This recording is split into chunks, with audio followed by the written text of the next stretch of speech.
My first event, my first call, was a flipped over car in the ditch, and I was the only one little enough to crawl into the car. And so here I am, I'm inside the car, I've got this fella, he's bleeding all over the place, he's bleeding all over me, and he's upset, and he's semi-conscious, and he's having a really big struggle, and I'm like, we're here to help, it's gonna be okay, and I'm holding on to him, and they're cutting the car away from me. I'm like, this is what I'll do for the rest of my life. I'm lucky. I've never been in an ambulance, but I've called ambulances a couple of times, and I've seen a loved one driven away in the care of people I've never met and that I'll probably never see again. I put my wholehearted trust in them, and they made a life and death difference in my world. And I don't even know their names. So my name is Chris, otherwise known as Bucky. It stems from my last name, Buckner, and so most of the guys call me Bucky for short. It's just a whole lot easier. I see them almost every day, and it always makes my adrenaline rush. There's something about the lights and the shrill sound of the siren. I know there's an emergency. I try to get out of their way because if it was me in there, I'd want them to hurry. I can't help but stare a little bit. It's exciting and scary at the same time. Danger is just a commonality of our job. Not everybody's happy to see us. Just because they called 911 does not mean they want saving. So the ambulance themselves are all GPS tagged now.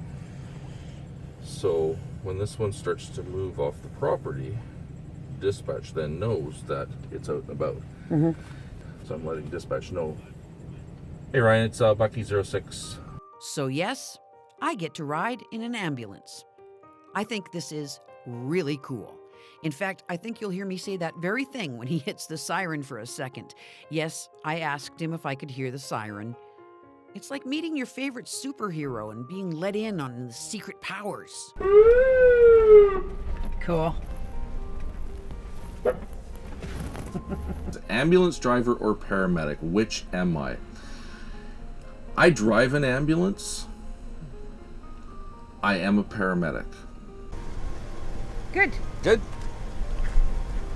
My skill set is such that depending on what area I'm in, I would be a paramedic, or I would be an EMT, or I would be a basic life support paramedic, or I would be a primary care paramedic, or I mean, the list just goes on and on and on. So what am I? I'm a caregiver in the medical system. So welcome to the back of my world. What we have here is... Chris knows his stuff, and he obviously loves it all. He decided what he wanted to be when he grew up, and he became that. He couldn't wait to show me his new stretchers.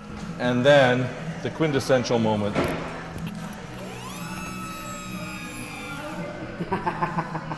His road here started in a small town in the Kootenays. He moved his family to the greater Vancouver area because that was where most paramedics got started with full-time work.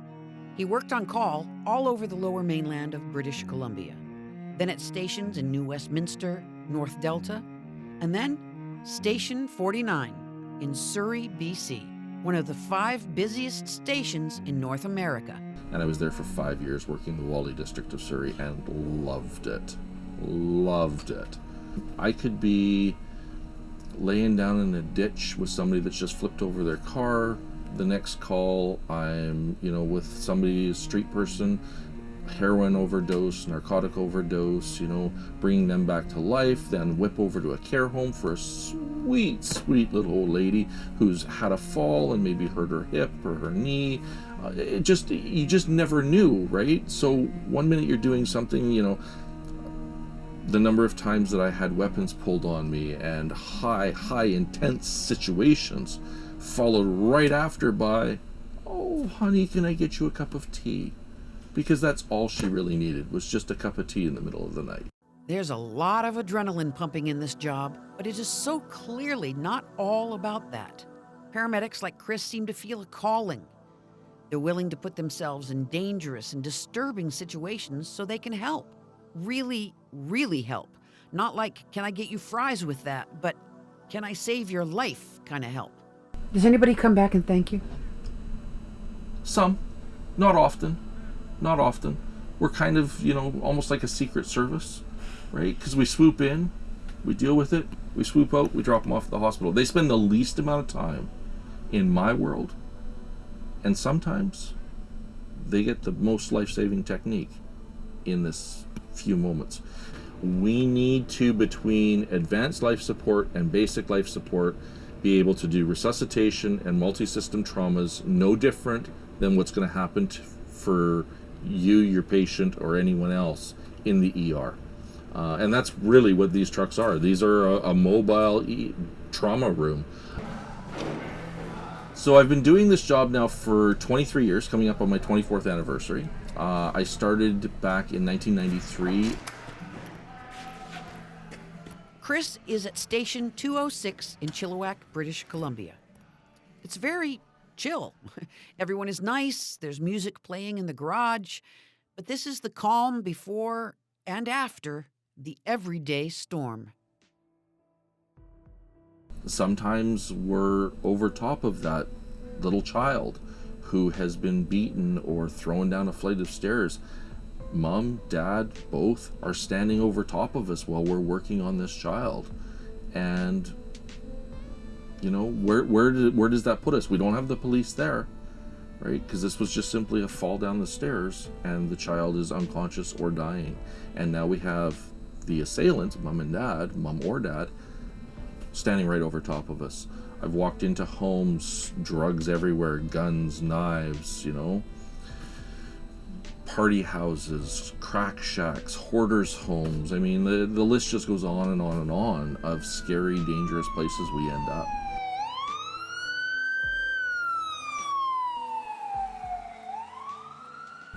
Grossest thing I've ever seen, every paramedic will answer the same thing: my paycheck.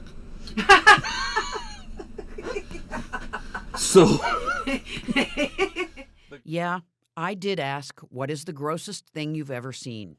Sorry, I was curious. As you can see, Chris is an affable guy. He's funny, easy to chat with. But let's put this in perspective.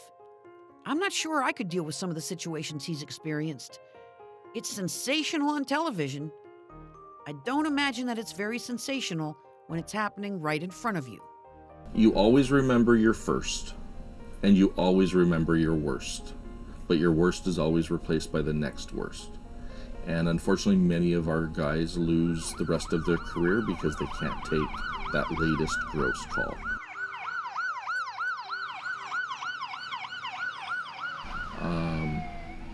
There was an event in Maple Ridge where the young man was dragged by a car for many, many kilometers. You know, very, very disgusting. Murdered children, very, very horrific. So it's, you can't isolate that. You know, the documentation, the books every paramedic could write would be exhaustive, and they'd all be the same stories. We all end up subjected to the same things, and there's nights when, you know, we don't sleep real well because of it. It looks very spacious right now, but when you put a patient here, you bring a fireman in to do CPR, you have your 2 advanced life support people in here and a basic life support guy in here, and everybody's trying to get access to this 5.5 foot piece of equipment with the patient on it. And then let's just throw one additional thing into the mix. He happens to be a prisoner or a suspect in some kind of a large event.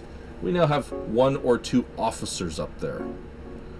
So this is a really small place for, you know, 5, 6, 7 people.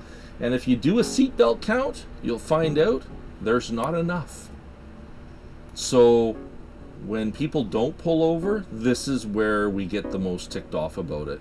When people stop suddenly, when people do things that they shouldn't be doing. Because I'm standing here doing CPR, right? If my partner driving has to hit the brakes, where do I end up? Yeah. Right? Probably I end up without a career ever again. Because I'm going to fly up into the front and I'm going to hit something up there, and that'll be it. My career will be done. How pissed are you when people don't pull over? I'm not going to say on camera that I haven't stopped in the middle of the freeway and knocked on somebody's window to ask them why they thought they were so important that they couldn't pull over for the ambulance. That might have happened. That's awesome. Okay, Chris is certainly climbing the ranks in my superhero book. But no one is immune. This has to get to you after a while. The danger, the ugliness, the sadness. Chris is married. I wonder if there are calls that he just doesn't tell his wife about. There's lots of calls that my wife has no idea have been done. Just because you want to shield her from it? Yeah. In the past, some paramedics have taken family members on ride-alongs. I never wanted Deb to come out on car with me, because when I go home, I have a little piece of normality when I get there. And I've come home and she's looked at me and she's gone, yeah, you've had a bad day. And it's hard for her too, because her bad day is the argument at the water cooler. My bad day is the 6-month-old that was strangled to death by her dad. Okay, that's a very bad day.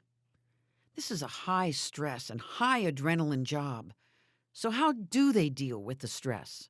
We have a super strong support network within our colleagues. So these are either active members that are still at the station, retired members, deceased members.